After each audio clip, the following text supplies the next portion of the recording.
വചനമൊഴി April 14.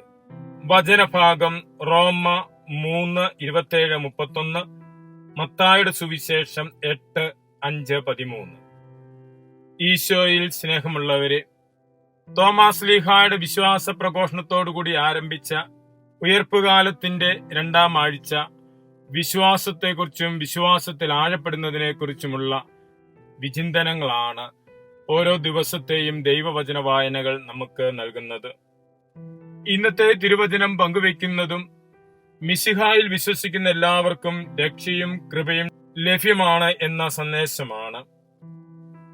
പൗലോസ് ശ്ലീഹ റോമായിലെ സഭയ്ക്ക് എഴുതിയ ലേഖനത്തിലൂടെ വ്യക്തമാക്കുന്നു, മനുഷ്യന്റെ പ്രവൃത്തികൾ കൊണ്ടും അല്ല, ദൈവത്തിന്റെ ദാനമായ രക്ഷ ലഭിക്കുന്നത് അത് വിശ്വാസത്തിലൂടെയാണ്. വിശ്വാസത്തിന്റെ പ്രകടനമായിരിക്കണം മനുഷ്യന്റെ നന്മ പ്രവർത്തികൾ. വിശ്വാസം ദൈവകൃപയോടുള്ള നമ്മുടെ പ്രത്യുത്തരമാണ്. ദൈവകൃപയോടുള്ള നമ്മുടെ പ്രത്യുത്തരം പ്രവർത്തികളുടെ യാഥാർത്ഥ്യമാകുന്നു. അതാണ് നമ്മുടെ നന്മ പ്രവർത്തികൾ. ദൈവകൃപയോട് വിശ്വാസത്തോടുകൂടി പ്രത്യുത്തരം നൽകുന്നവരായി മാറുമ്പോൾ ആ വിശ്വാസത്തോടുള്ള പ്രത്യുത്തരമാണ് നമുക്ക് രക്ഷയ്ക്ക് കാരണമാകുന്നത്. രക്ഷ നമുക്കൊരു അർഹതയല്ല, അതൊരു ദൈവിക ദാനമായി ലഭിക്കുന്നതാണ് എന്ന് പൗലോസ് ശ്ലീഹ ഓർമ്മപ്പെടുത്തുകയാണ്. ഈശോ മിശിഹായിലൂടെ രക്ഷ അതിർത്തി നിശ്ചയിക്കുന്നതല്ല, അത് സകല മനുഷ്യർക്കുമുള്ള രക്ഷയാണ്. കർത്താവിന്റെ പക്കലേക്ക് വരുന്ന എല്ലാവർക്കും അവിടുന്ന് രക്ഷ നൽകുന്നു.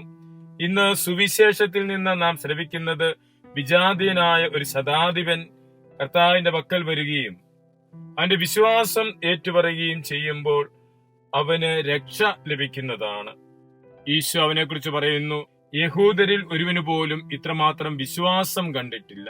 ആ ശതാധിപന്റെ വിശ്വാസം കണ്ടിട്ടാണ് കർത്താവ് അവന് കൃപ ചെയ്തു കൊടുക്കുന്നത്. മിശിഹായുടെ രക്ഷ ജാതിയോ മതമോ സംസ്കാരമോ അടിസ്ഥാനപ്പെടുത്തിയല്ല, എല്ലാവർക്കും രക്ഷ നൽകുന്നതാണ് ഈശോ മിശിഹായിലൂടെ എന്ന സന്ദേശം തിരുവചനം നൽകുന്നു. പ്രിയപ്പെട്ടവരെ, ഇന്ന് തിരുവചനം നമ്മോട് പറയുന്നത്, ഉത്ഥിതനായ മിശിഹ നൽകുന്ന രക്ഷ ദൈവത്തിന്റെ ദാനമാണ്.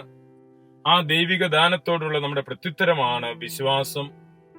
വിശ്വാസത്തോടുകൂടി കർത്താവിനെ സമീപിക്കുന്ന എല്ലാവർക്കും രക്ഷയും കൃപയും ലഭിക്കുമെന്ന സുവിശേഷമാണ് ഉയർത്തെഴുന്നേറ്റ മിശിഹ നമുക്കിന്ന് നൽകുന്നത്. ഉയർത്തെഴുന്നേറ്റ മിശിഹയുടെ വാക്കുകളിൽ വിശ്വസിച്ചുകൊണ്ട് ആ വിശ്വാസം നമ്മുടെ പ്രവൃത്തികളിലൂടെ യാഥാർത്ഥ്യമാക്കിക്കൊണ്ട് നമ്മുടെ നന്മ പ്രവൃത്തികളിലൂടെ നമ്മുടെ വിശ്വാസം പ്രഘോഷിച്ചുകൊണ്ട് രക്ഷയുടെ മാർഗത്തിലൂടെ മുന്നേറുവാൻ നമുക്ക് പരിശ്രമിക്കാം. അതിനുള്ള ദൈവകൃപ പ്രാർത്ഥിക്കാം. മിശിഹ നമ്മെ അനുഗ്രഹിക്കട്ടെ. ആമേൻ.